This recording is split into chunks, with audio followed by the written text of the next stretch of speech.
here when he was 11 years old, all by himself.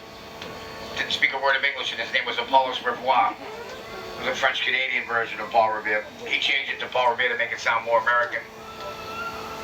Now he taught Paul Revere, young Paul Revere, the silversmith trade. And when Paul Revere was a young boy, he approached the people at Old Knot Church to see if they would pay him to ring the bells. They have a series of ropes, and they have 8 bells. The smallest one's 500 pounds, the largest one's 1,500 pounds. And they make melodies depending on what ropes you pull. And you pull them in a different order, it makes a different melody. And they rang them for different reasons. They would, if someone had a baby, they'd ring them for a newborn baby, or a birthday, or if someone died. If there was a fire, they'd ring the bells. And then, of course, the beginning and end of Mass, they rang the bells. So the first stop we coming up to, this up here is Paul Revere's house.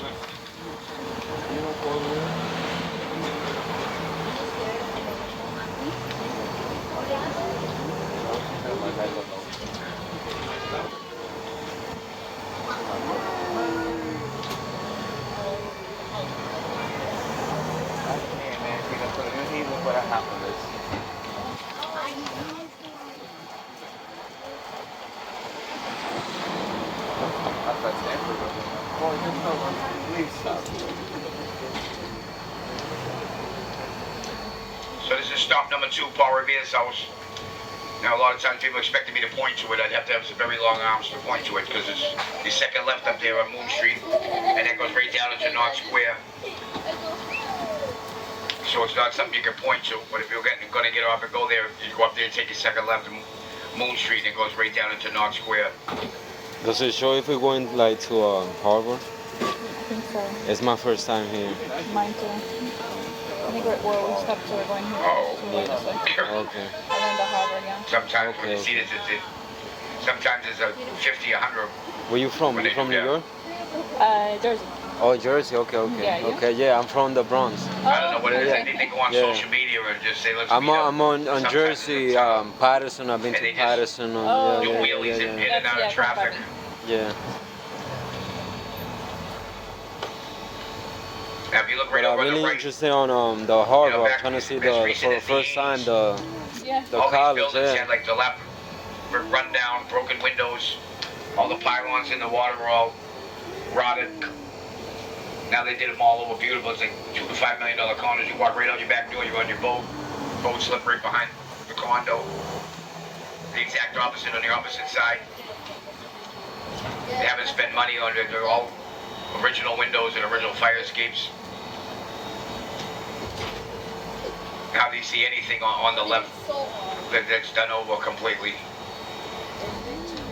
Now this was the very first area that was settled with.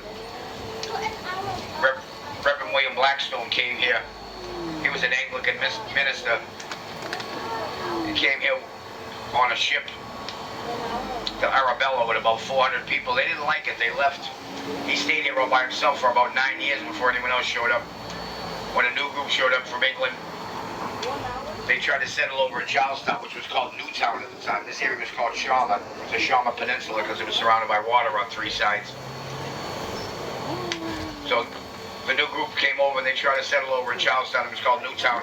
And they were getting sick. A couple people even died from the drinking water. So they told Reverend William Blackstone, and he invited them over here. And they ended up liking it and staying here over in Sharma. They renamed it Boston after the town from England most of them are from. Now if you see, look right up, you see the white steeple of the Old Knot Church. That was where they hung the 2 lanterns. Remember, 1 by land, 2 by sea. Well, General Joseph Warren told Paul Revere to hang 2 lanterns. And that meant the British were coming by sea. By sea, and then right over here, it's Boston Harbor, the ocean on our right. That Paul Revere had a rowboat hidden over here. So when he told the young sexy Rob Newman hang 2 lanterns, he came over, got the rowboat, tied a few shirts around the oars so they wouldn't make noise because the British were patrolling the waters out here. If they caught him, they would have arrested him. He made his way over there. He had a horse waiting for him to go to his midnight ride. Paul Revere out to Concord and Lexington to warn them that the British were coming out. They were going to try to arrest John Hancock and Sam Adams and seize the munitions they had stored out in Concord and Lexington. Now the posse, they borrowed a horse from Reverend Deacon Larkin, Brown Beauty. It was a beautiful horse, fastest horse in the area. They got captured and British soldiers took Brown Beauty away. They'd never seen their horse again. Right up here on the left is Cops Hill Burial Ground. Most of the people that got killed in the Battle of Bunker Hill are buried up there. On the night of the Battle of Bunker Hill, they were shooting flaming cannonballs from up there across into Charlestown that burnt down a lot of residents in Charlestown that night. Now, right here where this hockey rink is located, back in 1919, it was a distillery. They had a 2 million gallon tank of molasses there that they used to make rum and baked beans. And that was where Boston got its nickname, Beantown, is that everyone used to make baked beans. And they would stay good for 3-4 days. They would just pick on them.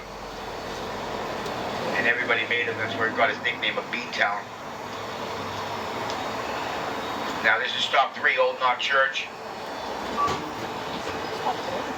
How you doing? This look like a Maryland. You with that company? It looks Maryland, yeah. It's like the street, everything was the same.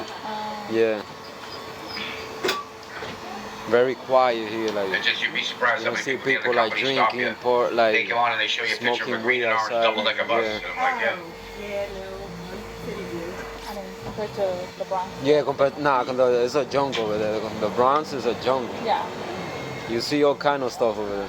Yeah, so they had the 2 million gallon tank of molasses, and it was leaking. They never fixed the leaks. And then there was a day when the temperature fluctuated about 30 degrees. And when that happens, there's a lot of expansion, contraction. A couple of the rivets popped loose, and one of the walls on the tank just blew right off. And a 30-foot wave of molasses went rolling down the street at 35 miles an hour, knocking down everything in its path. And it actually killed 21 people and 10 horses, and it was called the Great Molasses Flood of 1919. One of those freak things. Now you look across, you can see the Bunker Hill Monument towering over everything right over there. And then when you look to the left, you see the supports of the Linnets-Acre Bridge. They look just like it. That's by design. When you're at the far end of Charlestown, look in this direction. It looks like there's two monuments right beside each other. Because you can see the real one and you can see the tip of that one. Now right to the left there, you see the TD Garden. That's our sporting arena. Bruins and Celtics play there, and the TD stands for Toronto Dominion. That's a bank in Canada that pays to put their name on the side of it. Gives them a name recognition. And now the supports there, you see the cables going through. That's the Lenape-Acre Bunker Hill Memorial Bridge. Widest mainstay cable bridge in the world, 10 lanes wide. That was part of that big dig project that I mentioned earlier. Largest public works project in history that replaced our old highway system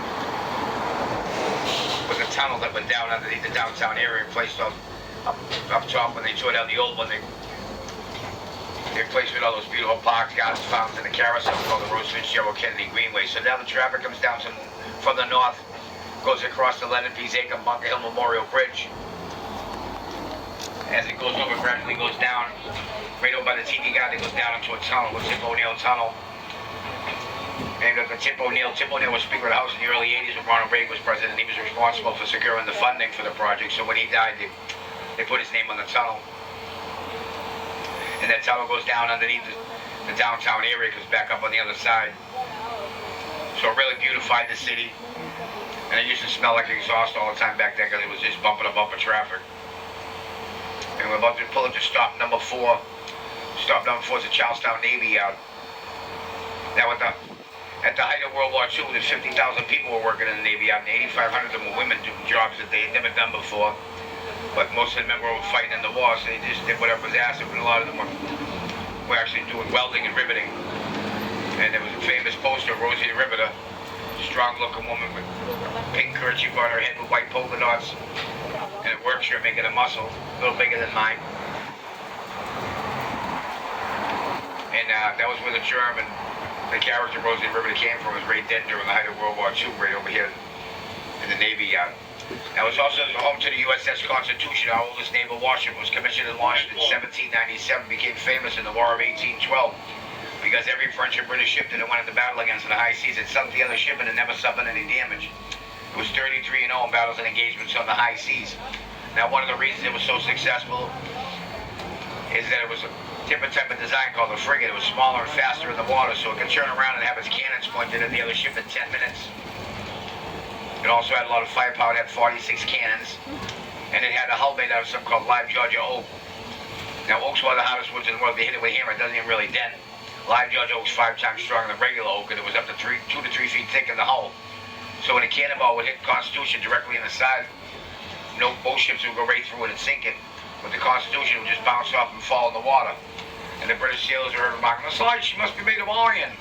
And that was how it got its nickname, Old Ironsides. They thought the sides were actually made out of iron, because the cannonballs were just bouncing off it. So this is stop number 4, Charlestown Navy Yard. Now, the museum at the end of the driveway is free. Tours of the USS Constitution are free. There's also World War II Navy destroyer, the USS Casey Youngman survived 2 Japanese kamikaze attacks. Or you can follow the 2 red bricks and they go right up to the Bunker Hill Monument. Now, you guys, if you're worried about that there's not another way back and then you wouldn't be able to catch another trolley, there's a boat that leaves, a boat ride that's a shuttle that costs about subway fare, $3. And there's a boat that leaves from right behind the museum down there, goes right over to the Long Wharf. And they leave every 15